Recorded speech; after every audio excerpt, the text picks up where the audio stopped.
ఎందుకో తెలుగు స్టేట్స్లో ఉన్న సినిమా ఆడియన్స్ జనాలందరి గురించి నేను మాట్లాడట్లా, సినిమాని ప్రేమించేవాళ్ళు, సినిమాని చూసేవాళ్ళు, సినిమా గురించి మాట్లాడుకునేవాళ్ళు, వాళ్ళు మీ మీద కొంచెం తక్కువ చూపు లేదా కొద్దిగా నెగిటివిటీ ఉంది. ఉంటుంది కదండి, ఎందుకు ఉండదు? అందువల్ల దీనికి రావాల్సిన బడ్జెట్ రాలేదు అని నేనంటే ఏమంటాను. ఉంటుంది, ఎందుకు ఉండదు? వాళ్ళు ఒక ఛాన్స్ ఇస్తారు చూడడానికి. What was my track record in the last 2-3 Fridays? Track record in the last 3 releases, they were not up to the mark. So when someone with not up to the mark is trying to do something so ambitious, first and foremost అసలు అంత పెద్దది ఉంటుందా అనేది question mark వస్తుంది. Okay, రెండోది will ఈ pull it of? ఇంత పెద్ద సబ్జెక్ట్ తీసుకున్నాడు, అసలు నిజంగానే వీళ్ళు అనుకున్నంతగా వీళ్ళు ఆగేయగలరా, వీళ్ళు చెప్పినంత బాగా వస్తుందా అనేది ఉంటుంది. ఇదంతా 27వ తేదీ మార్నింగ్ షో దాకే ఉంటుంది.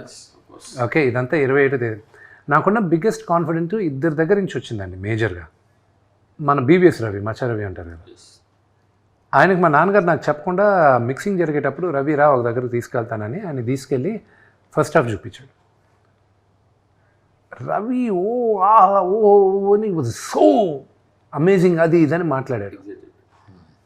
నేను భయపడాను, ఇదేంటి అసలు నేను మిక్సింగ్ ఇంకా అవ్వలేదు, ఏం కాలేదు, ఊరికే ఆర్ఆర్ ఫస్ట్ దీనికి అది.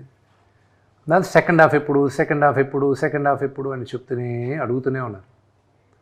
నాకు 2 months పట్టింది అవాయిడ్ చేసుకుంటూ వచ్చాను. 2 months తర్వాత ఇంకా తప్పక ఇంకా సినిమా ఎప్పుడు పోస్ట్పోన్ అయిందని తెలిసిందో మార్చ్ నేను ఏం చేశానంటే, ఓకే ఈ విఎఫ్ఎక్స్ ఈ రఫ్ వర్షనే శ్రీకాళహస్తి ప్రధాన అర్చకుల్ని పిలిపించి, అక్కడ సంస్కృత్ కాలేజ్ ప్రిన్సిపల్ని పిలిపించి, ఫార్మర్ ఆ దేవస్థానం బోర్డు చైర్మన్ని పిలిపించి, నా సినిమా ఇప్పుడు జూన్కు పుష్ అవుతుంది, మీరు చూడండి ఏమైనా తప్పులుంటే ఇప్పుడు చెప్పండి, నేను అది మార్చుకుంటా అని చెప్పి ఆ షోకి వీళ్ళిద్దరిని పిలిపించాయి. ఎవరిని? రవిని, ఇది కోనా వెంకట్ని కూడా పిలిపించాను. అంతా అయిపోయిన తర్వాత ఇట్ వాజ్ వెరీ రఫ్. ఆర్ఆర్ లేదు, ఏమీ లేదు, బ్లూ మ్యాట్లు అలాగే ఉన్నాయి. వీళ్ళకి కూడా చూపించేశాను నేను. చూపించిన తర్వాత ఫస్ట్ ఒక 10 minutes తర్వాత రవి వచ్చి హగ్ చేసుకుని అతను పంపించిన మెసేజ్ నేను 27వ తేదీని పెడతాను. కోన వెంకట్ గారు ఆయన he was it's very close.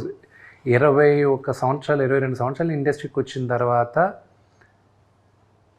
This is what I have achieved అనుకున్నాను ఆ మెసేజ్లు చూసి. దాని తర్వాత ప్రధాన అర్చకులు అయితే ఒక్క డైలాగ్ మార్చుకో, భక్తి అంటే ఏంటో ఇదే అని చెప్పారు. దెన్ విని వాళ్ళ ఫాదర్కి చూపించాను, మా వైఫ్ వాళ్ళ ఫాదర్ సుధీకర్ గారికి. అంకుల్ చూసి ఒకటి అన్నారు, నేను మా నాన్నగారు చనిపోయినప్పుడు ఏడ్చాను విష్ణు, దాని తర్వాత ఇప్పుడే ఏడుస్తున్నాను నేను, కానీ ఇది హిందూయిజము ఇదని కాదు, ఇది ఒక pure devotion, it transcends all religions, it's pure devotion, ఇది ఇట్స్ అ సూపర్ మూవీ అని ఆయన ఫీల్ అయ్యారు. So it gives me encouragement. కానీ మీ ముగ్గురికి తెలియదేం కాదు, 4 గోడల మధ్యన మనం అందరం చూసుకొని ఎక్స్ట్రాడినరీ అది ఇది అనుకున్న సినిమాలు పెద్దగా ఆడియన్స్ దగ్గరికి వెళ్ళేసరికి రీచ్ అవ్వకపోవచ్చు. పర్వాలేదు అనుకున్న సినిమా, ఫర్ ఎగ్జాంపుల్ ఇప్పుడు